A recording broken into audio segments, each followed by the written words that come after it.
Nag-masturbate ka ba? Yes. Okay. Kailan po ba yung masturbation? Yes. Nag-masturbate po kayo? Hindi. Hindi. Sige, salamat. Masturbate po ba kayo? Hindi. Masturbate ka ba? Hindi ako magamit ng... Ha? Masturbate po, alam niyo po. Opo. Nag-masturbate po kayo? Ha? Ano? Hindi.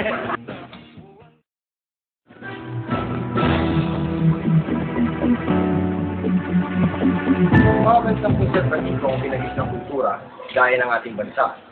Malimit na pag-usapan ng mga bagay-bagay na sensitibo, gaya ng masturbation o sa salitang Pilipino, ay pagsansay. Pero sa mabilis na pagbabago ng panahon, itinuturing pa ba itong sensitibo, lalo na ng mga kabataan?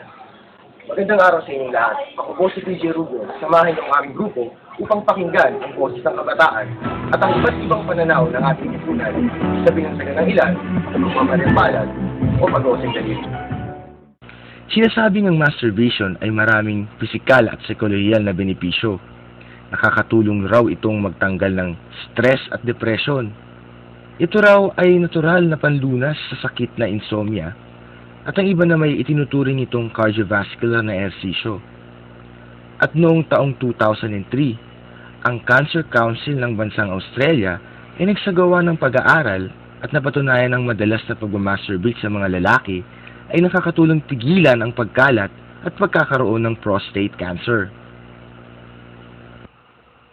Adamson University, isa sa mga universidad dito sa Calacang, Maynila, kung saan maraming estudyanteng kabataan ang nag-aaral. Bali dito kami sa Adamson University para tanongin yung mga kabataan dito, mga estudyante, kung ilan ba nila yung masturbation o kung nag-masturbate sila. Tara, pasukin natin yung isang classroom.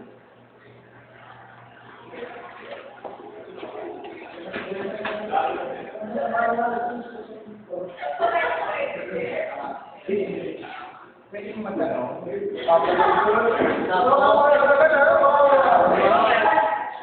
Bakit daw? Nag-masturbate po kayo? Hindi. Hindi, joke lang. Nakatingin kasi si ano Inikot pa namin ang universidad upang magtanong-tanong sa mga estudyante dito. Mahiya. Nag-masturbate po kayo? Never in my life. Nag-masturbate ka ba? Oo. Bakit ka nag-masturbate? Sarap eh. Ano ibig sabihin ng masturbation? Oo. Nag-masturbate po ba kayo? Hindi. Di ba sa lalaki lang yun? Nag-masturbate ka ba? Siyempre, lahat naman tayo, mga lalaki nag-masturbate. Pero, kami nagawa ko. Bakit sa ginagawa? Bakit mo sa ginagawa? Ewan ko, pero... Siyempre, nag-ating bayaw yun, yung nalalaki bayaw yun. Masturbate po ba kayo? Oo. Ba't po kayo naggaganon? Kasama sa pagkalalaki? Nag-masturbate po kayo? Oo naman. Bakit po kayo nag-masturbate? For self! Anong tawag dito? Ayun. Sige po, Uy, bakit? nag-masturbate po kayo? Oo naman, lalaki ako eh. Ba't kayo nagmamasturbate? Ano na yun? Nature na yun. Nature yan, nature. Nature yun. Lalaki. Kaya nag-review ako.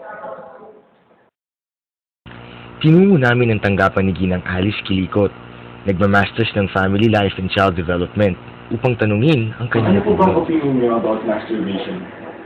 Okay. Sige, I'll take the perspective of since it's my master one family life and child development. Siguro, I take that perspective professionally. So, for a child, no, there's a point in their life now that they're curious about their sexual organs, diba? Maybe ay yung time na yung difference ng boy tsaka girl, minsan nakikita na so that about maybe 2, 3, 4 years old. So, it's not really gratification, but it's more of curiosity. So,